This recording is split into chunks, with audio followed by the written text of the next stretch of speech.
This is Thriving in Business and Life. I'm Christopher Harding. And I'm Will Wilkinson. Welcome back to the program. Yeah, we had a discussion last week about what we call quantum responsibility, that each one of us, rather than having to divide up who's responsible, have the opportunity to say, well, with my 100%, what did I do? How did I show up? How did I impact the outcome? We call it quantum responsibility because the math works so differently. Right. 100% for me, 100% for you, 100% for anyone else who's involved adds up to 100%. Squared. Yeah, squared. Exactly. So the topic we're going to take on today is kind of a logical follow-up to that. It's really around the topic of empowerment. And we talked about how responsibility is a mindset. If I see myself as responsible, what I will do about it in the behavior box, or in the empowerment category, you could say, is far greater than if I see myself as only partially responsible. And then accountability is my willingness to own the result, succeed or fail, and really learn from what worked or what didn't work. Well, it's interesting when someone is wrestling with an empowerment issue, they feel disempowered, how habitual it is to look at the environment to make a change. Right. I need to shift something here. My boss is disempowering me, so I need to get him to change or quit and leave. Other people don't respect me. All the desire for change is aimed at the environment and external factors. We advise people to look to the mindset and being responsible, which then results in feeling more empowered. Well, and to be clear, what we're saying, and we've dealt with this in other episodes we've done previously, that we're not saying that life is always fair. Many times it's definitely not fair. And we're not saying that things don't happen that are really difficult to deal with. What we're suggesting is that if we decide to see ourselves as responsible for, our choices and how we respond to things sometimes that aren't fair or to different circumstances, it actually puts us in a more powerful place. And the quote being that no one can empower you. Empowerment is a choice. Right. And something that really helped me understand this just happened about a month ago. I was in New Mexico doing a thriving workshop with a friend, and he played a short portion of a Jeremy Rifkin video. Jeremy Rifkin's an amazing thinker. How would you describe him? He's written a bunch of 500-page books. Yeah, I'm kind of thought leader. Yeah, thought leader, futurist. Yeah. Anyway, he made this one cryptic comment that really stuck out to me. He said, "There's no empathy in heaven." That's a very provocative comment. There's no empathy in heaven. How did that land for you? What did that mean to you? Well, first of all, I was shocked because, I tend to think heaven has all the best qualities. But he followed it up. He said, well, there's no empathy in heaven because there's no suffering in heaven. If there's no suffering, you don't need any empathy. And he was speaking metaphorically, I believe. But the point of this that really impacted me relative to our theme today is he said, there's no empathy in heaven because there's no suffering. Here, where we live, there is suffering. Right. And so somehow accepting that, I felt something settle in myself. A lot of us try and kind of create heaven on earth in the sense that we believe that it's possible to create an experience of no suffering, no conflict. And I think our experience proves out that that's just not true. Well, we're all going to encounter things. Yeah, as you say that, and when we look at empowerment, from a standpoint of us personally, if we understand that things can get rough and things might be unfair and so on, and we accept that as kind of some of the limitations, you could say, that we're of the field we're playing in. Right, it's just part of the terrain. Right. Then what I start to say is, well, given that as a current condition, how do I choose to respond? Yeah, and see, that is a very, very different mindset from this shouldn't be happening, life should be fair, there's something wrong with me or something wrong with other people because these challenges keep showing up. Right. That's a very different mindset. As you were just describing, we go, well, this is part of what it means to be a human being on planet Earth. Now, how do I develop my skills to handle this? So a lot of the coaching I've done in in business and corporate environments, I've had a lot of clients who are women executives, and they are dealing with a lot of times some very unfair landscape. How they're being seen, how they're being treated, and so on is often patronizing, or there's unconscious bias and at this play. is provable. It's the way it is. Oh yeah, I mean it's just part of the experience. So it's really an interesting process to see anyone, and I was talking about women in particular, go through this process of coming to terms with, in a real, not an intellectual way, but a really deep, visceral way. Oh, this is the way it is right now. Right. Now, what do I want to choose to do about it? And how I then navigate the terrain based on recognizing what the terrain actually is very different than how I'll navigate the terrain if I keep expecting it to be different. Yeah, and one simple way to language this is a difference between the frame, the mental mindset of this is what I have to do versus this is what I want to do. What I have to do is deal with the glass ceiling, inequities, prejudice, etc. I have to deal with that can become I want to take on these challenges. This is the way it is. I'm here to thrive in the midst of those circumstances. Right, and then, flipping it the other way we're talking about gender here, men and women, as a man, then part of my role is to say, what is it that I want to do to create as level a playing field as I can, to create as much fairness and equity as possible, because I want to create that because I know what the result is. One, there's the humanistic aspect. I want to create fairness. But there's the other, you could say, pragmatic aspect, that if I can create an environment where people truly feel valued and are willing to dive in versus have to dive in, the difference between willingness and compliance, as we say, the outcome is going to be tremendously better quantitatively in terms of the numbers we might track, but also the quality of the experience for everybody is going to be a whole lot higher, and as a result, we'll continue to deliver better results. Well, it's quite possible that someone listening to what you just said might agree and go, wow, how do I do that? How do I, as a leader, create a thriving environment like that? It's a good question, and we go into a lot of detail on that in our book, in the course. But I was just thinking that it's actually as simple as making the decision to do it and then seeing what shows up. Because I might hear this. I'm imagining now I'm a listener who's driving to work, listening to the podcast. They're hearing what we're saying right now. Well, I park my car, or I get off the train, I get into the office, and with this mindset, suddenly I notice, say, a woman that I've walked by every morning for 3 years. I don't even know her name. And so this morning I stop and I say, good morning, how are you? That's the beginning. Right?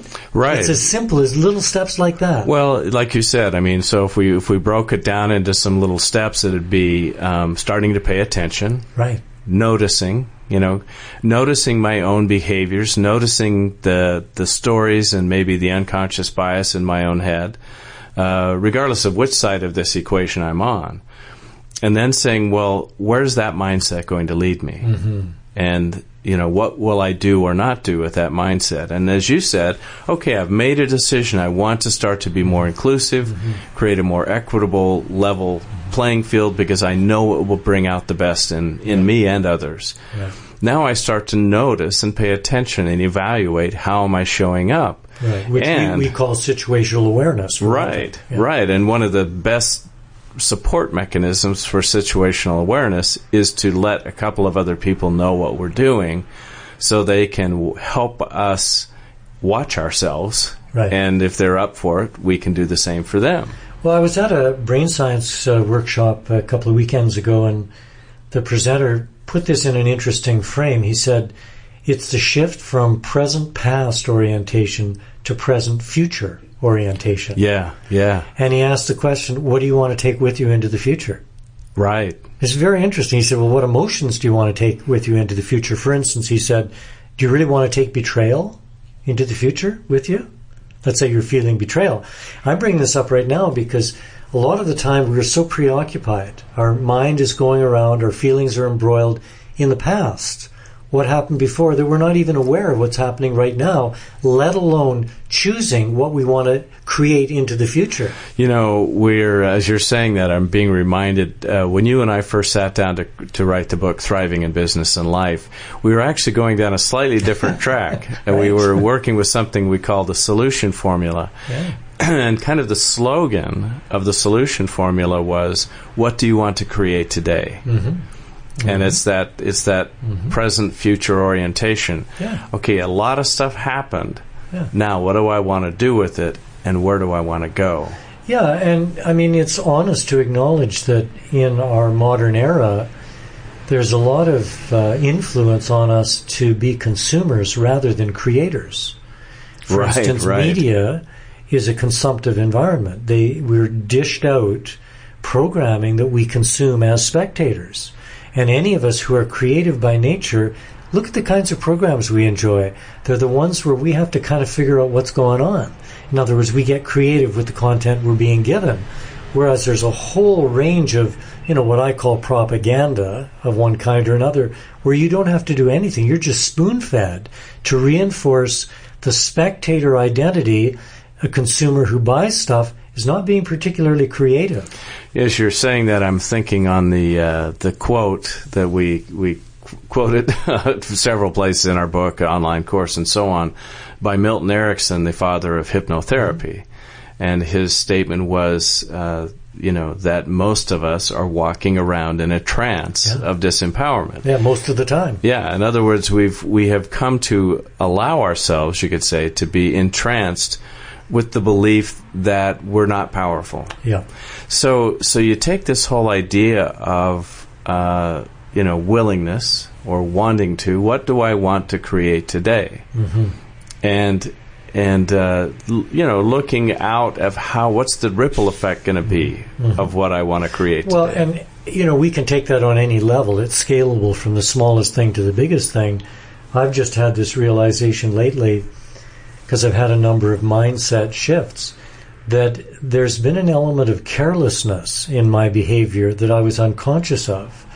And because for whatever reason I seem to have slowed down and expanded my situational awareness, I'm noticing all kinds of little behavioral habits. Like, for instance, I'll take something out of the fridge, and like a jar of something, and I use it and I put it back. I don't put the lid on tight enough. Now, that may seem like a very ridiculous little thing, but it's a habit, and sometimes things spill. So now I'm putting on the lid tighter. And when I set something on the counter, I put it in the right spot. I don't put something dirty on the tablecloth where it could make a stain. And this whole world of awareness has opened up, which, by the way, my wife is going to appreciate a great deal when she returns from her trip. But that's the simplest experience I can think of as expanding the ability or the desire to create. I realized that before I wasn't really conscious of what I was doing because I was preoccupied with something else. Now I'm more present, and what I'm doing, whether it's screwing a top onto a jar or setting a plant on the counter, I'm present. I'm creating what I'm doing, and I'm frankly really enjoying myself. Well, the interesting piece about that too is you're talking about being consciously intentional. Yeah, right.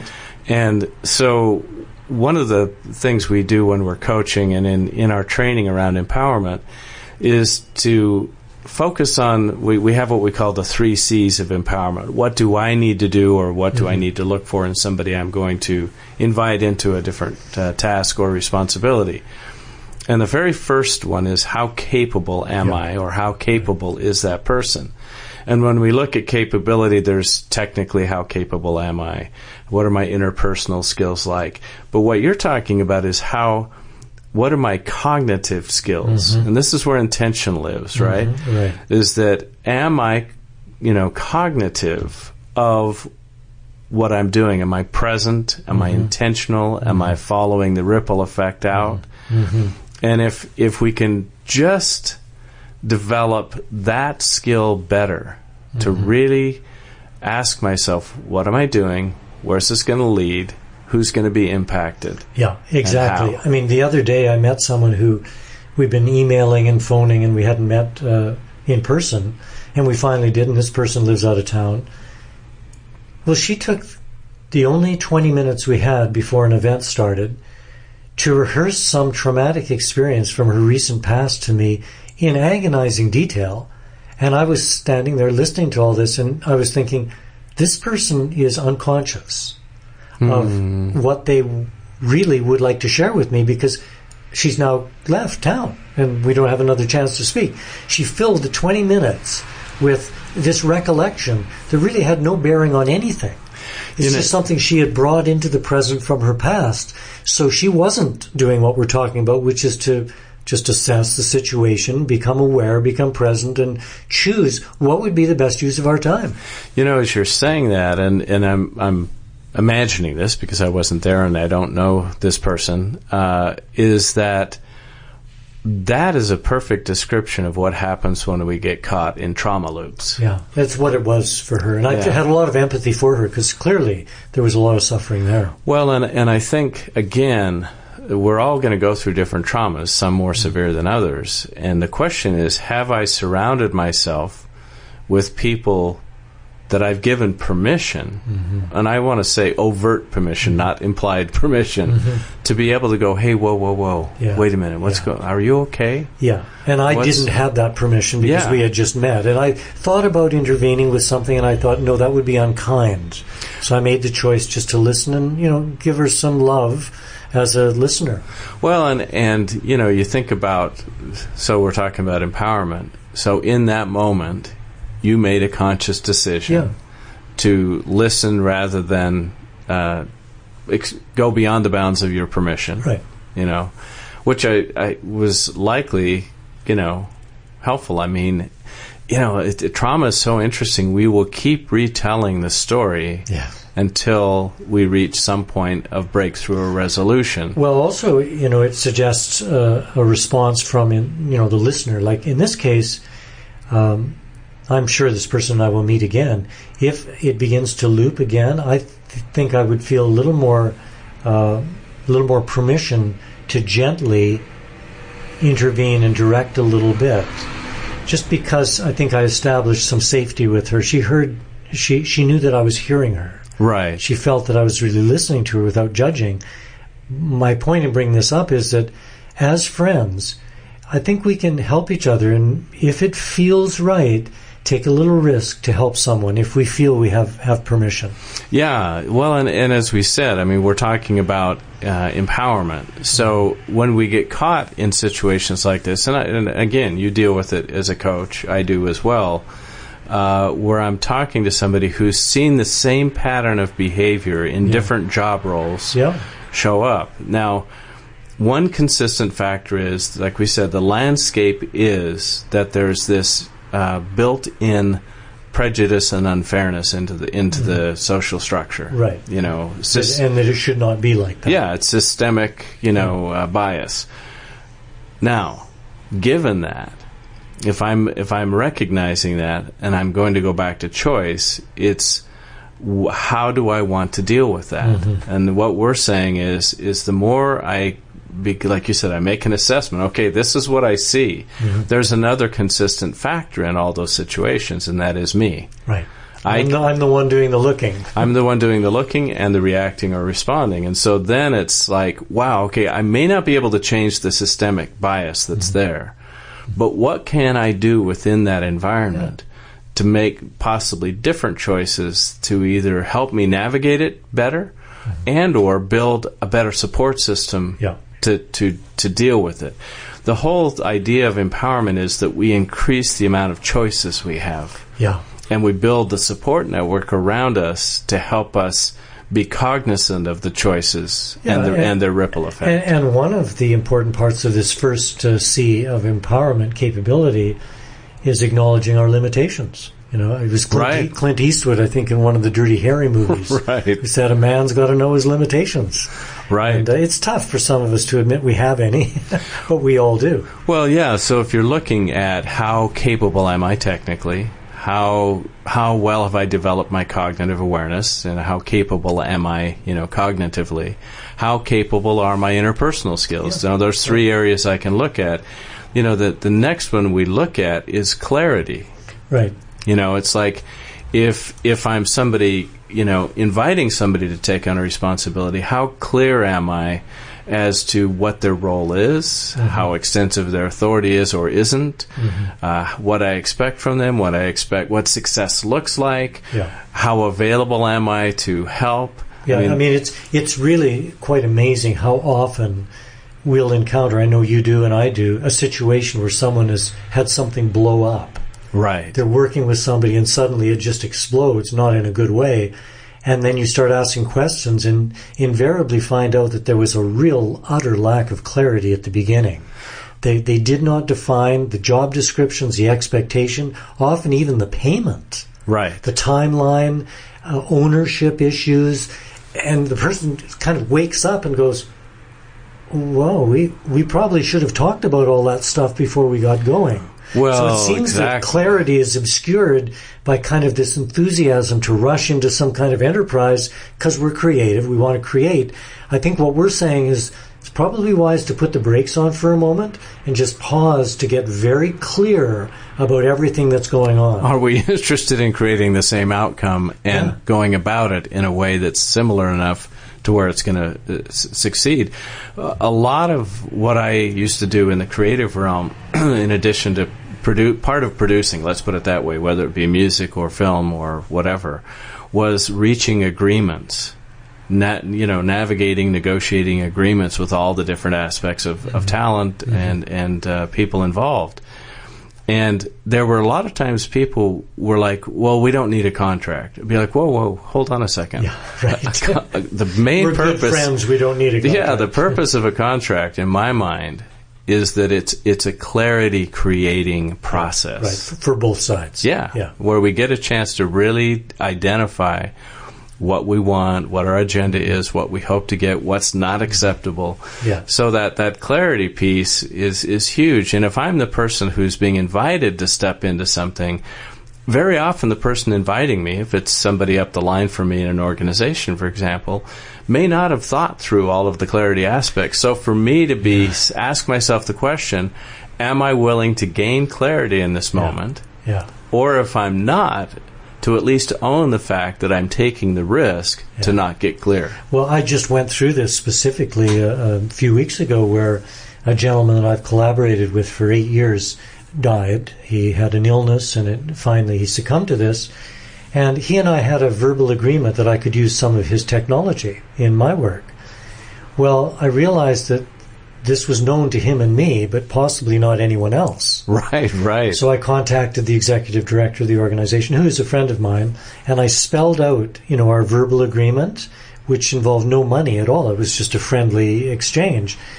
As I was doing it, I felt that it would be fair of me to volunteer some payment should my use of his technology actually begin to generate significant funds, which seems unlikely.